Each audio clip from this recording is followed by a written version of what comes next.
Hello and welcome to all of our Gold Learning viewers. I'm Fiona Lang-Sharp, IBCLC and Director of Communications at Gold Learning. Well, welcome everyone. I have the pleasure of sitting with Nell Tharpe today, and she is going to be speaking at our upcoming Gold Midwifery Conference, which kicks off on February 5th. So excited about that. And of course, you can see on the screen there, if you're looking at it right now, she's going to be speaking about suturing skills for midwifery practice. Welcome, Nell. It's great to have you here today. Thank you, Fiona. Well, I'm I'm glad to be excited. here. Yeah, I'm excited to learn a little bit more about you. And of course, we've had a chance to chat a little bit today offline, but why don't you go ahead and introduce yourself to our audience and tell them where you are in the world and perhaps what you do on a day-to-day basis? Okay, well, um, my name's Nell Tharpe, as you heard, and I'm a nurse midwife. And I live in Maine, right on the coast, so I get to wake up every day to the sunrise over the water. Beautiful. It is. On a day-to-day basis, I have a varied array of things that I do. I teach online classes for a university. I also plan and host hands-on workshops in my office right here on the water. And I also work on textbooks, either books, chapters, or other associated kinds of, I can't think of what to say. Sorry about that. That's okay. That's okay. I was actually going to just interrupt you there and just say that I just learned that so you have written a textbook that's widely used called the Clinical Practice Guidelines for Midwifery and Women's Health, and that is in its fifth edition now. I mean, that's obviously been quite a long life's work as well. That's been going on for a while. It has, and actually, it's the fifth edition with Jones and Bartlett Publishers. I Wow. self-published three editions prior to that, Oh, wow. before I took on my co-authors, Cindy Farley and Robin Jordan. So Oh, great. um, we're getting ready to start work on the sixth edition and hope to expand some areas to make it of more value to people outside of the United States. Oh, great. No, that's wonderful. And yeah, because you and I were talking a little bit about how um, you have some of your content that's available internationally as well, because we were exchanging sort of about the fact that Gold Midwifery, of course, is an international conference, and as well as, of course, in North America. And so you were saying that, yes, that you, as part of what you do as well as talk to an international audience, which is just wonderful. Nell, I want to ask you about your focus on teaching. So it says that really your focus has become teaching midwifery skills today. I want to know why this became important to you. How did this all kind of evolve for you? It's interesting that you asked that, Fiona.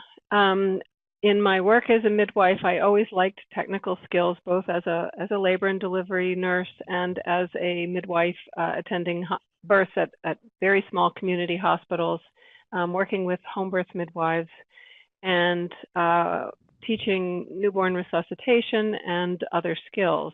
When I expanded my practice to work in the operating room because of community need, I found that I had an opportunity to improve my suturing skills as well as other skills to support women who underwent cesarean when they had their baby. And it became a passion of mine to share those tips that I'd learned because I had an unusual set of skills for a midwife.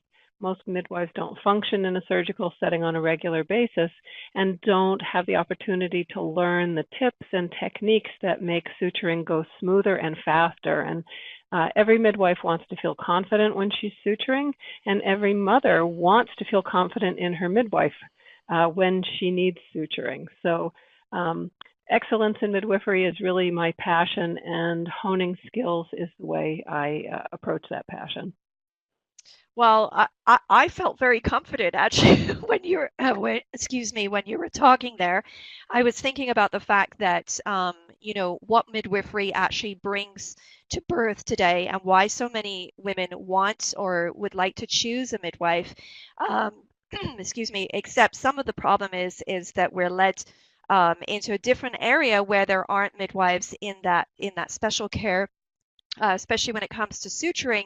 But what the type of compassion that you would bring to a woman, as well as that very clear skill of suturing, the combination to me just seems to, again, like I said, it sort of emoted in me a sort of a comfort and an understanding of a woman and a woman's body, and then that practice as well. So that to me is very, very appealing as a consumer, so I can see why you're drawn to it as well, and perhaps and then of course in teaching it to your students.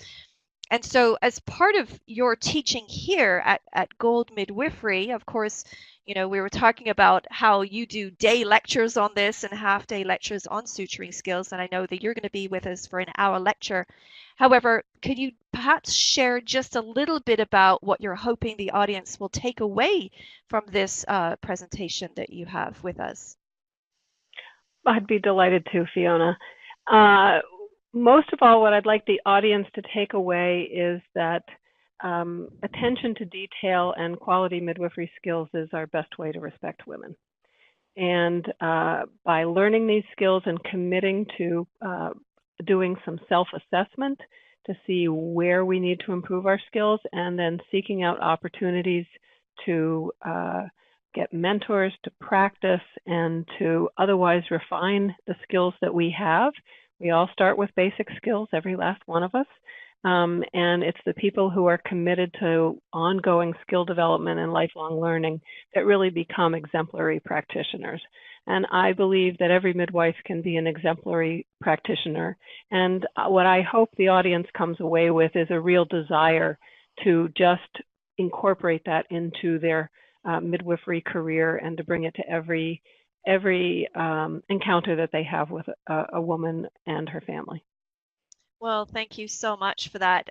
Certainly, I love the language that you're using, and I know that having confidence in a professional is one of the key values, for outcomes. And so, your passion for teaching those students is just wonderful. So thank you so much, and thank you for being here, just chatting with us just a little bit today. We don't have a lot of time today because we know that you've got lots of things to do, and but you're going to be with us actually live. So for our listening audience tuning in right now, let me just tell you that that Nell is going to be here with us live on Monday, the 12th of February.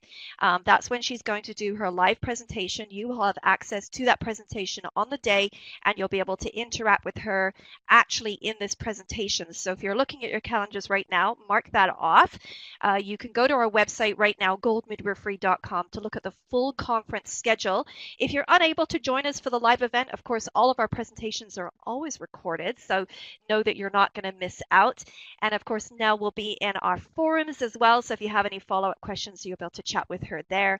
And I'm certainly looking forward to chatting with you some more too, Nell, on the day as well. So check out everything, like I said, on our website. And we'll look forward to seeing you at the beginning of our conference on February 5th. Nell, it's been a pleasure chatting with you today. Thank you so much. And thank you, Fiona. And thank you to our listening audience for tuning in. We'll look forward to having you back again soon. Bye-bye for now.